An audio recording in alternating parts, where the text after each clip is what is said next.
Olá pessoal, meu nome é Jonas Bravo e hoje a gente vai conversar sobre quem são os monges Shaolin.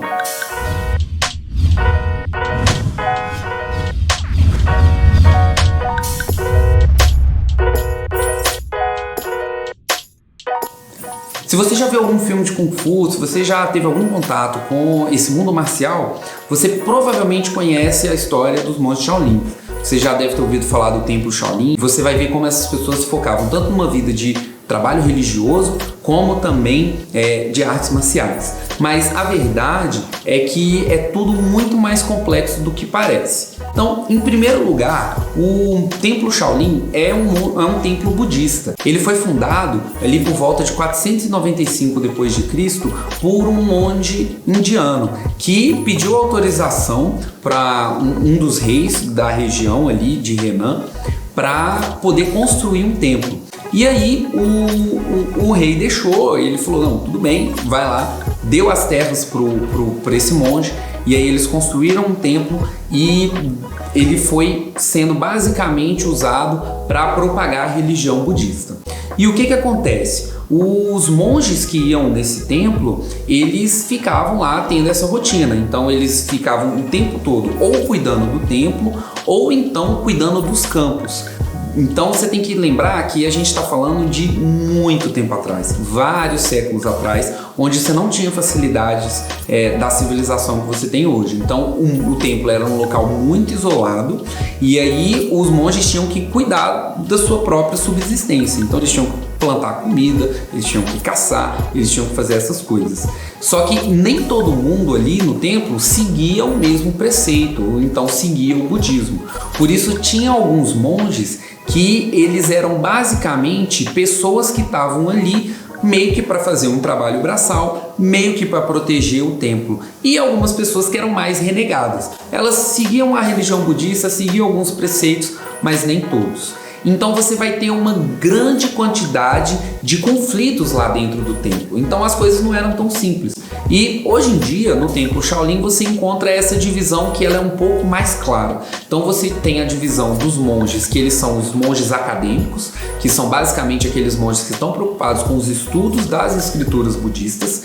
E você vai encontrar os monges guerreiros, que são os monges que estão preocupados com a arte marcial. Tudo isso vem de uma ideia muito antiga, que era basicamente aquele pessoal que estava preocupado somente em propagar o budismo e aquelas outras pessoas que tinham que fazer as coisas mais práticas mesmo. Mas tem uma lenda do Templo Shaolin que diz que o Kung Fu ele foi criado lá. E basicamente o Bodhidharma, que seria um Buda iluminado, ele chegou no templo e ele começou a meditar diante de uma pedra, dentro de uma caverna. E ele ficou lá no templo muito tempo meditando e quando ele saiu com alguns exercícios prontos que teriam dado origem ao Kung Fu.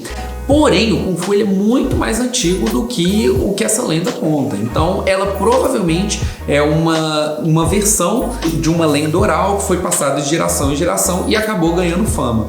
Os monges do Templo Shaolin, então, são pessoas diversas, que elas vinham de vários lugares, algumas para aprender sobre o budismo e outras atraídas por essa lenda da criação do Kung Fu. Então, você tem também esse movimento de pessoas que procuram o templo, seja para virarem budistas ou para serem convertidos, ou então para aprofundar, né, na sua vida, né, fazer aquele retiro espiritual mesmo, ou então você tem pessoas que vão atrás desses mestres famosos do Templo Shaolin.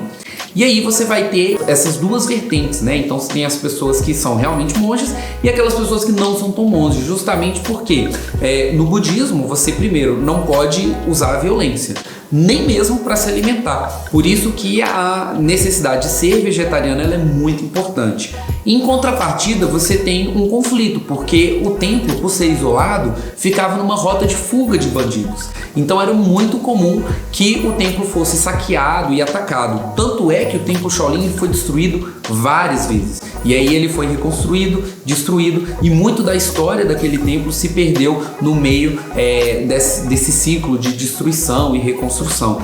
Então os monges, eles eram pessoas que tinham que se defender também. Então você criou esse pequeno conflito, né, entre eu não poder usar a violência, mas ao mesmo tempo eu precisar da violência para me defender.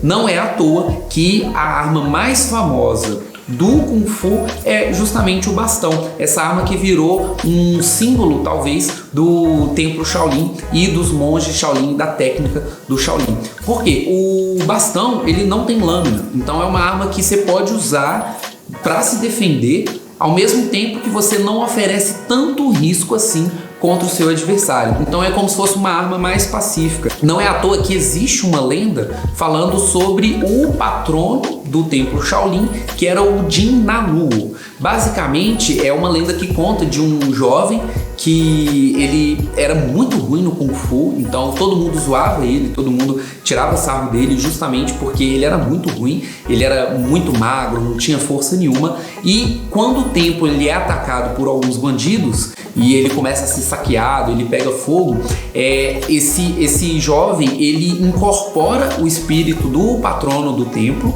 e aí ele vira um gigante com um bastão de fogo. Então é uma coisa muito fantasiosa, é uma lenda que ela é muito forte e conta que ele foi lá e defendeu o templo. Então você tem esse conflito, né, entre o lado marcial e espiritual do templo Shaolin. No final das contas, os monges Shaolin são pessoas comuns, algumas são mais devotas, outras são menos devotas, algumas seguem as regras de uma forma mais diligente e outras não têm tanto esse cuidado. Então não tem essa figura mística do monge guerreiro que ao mesmo tempo ele luta e ao mesmo tempo ele é quase que um santo budista.